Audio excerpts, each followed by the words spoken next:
श्रीमङ्गलमूर्तिमननुते पङ्कजवासिनि देवसुपूजित सद्गुणवर्षिणि शान्तियुते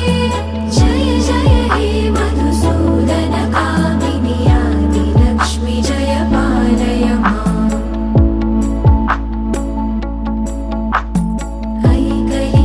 ऐकलिकल्मषनाशिनि कामिनि वैदिकरूपिणि वेदमये क्षीरसमुद्भव मङ्गलरूपिणि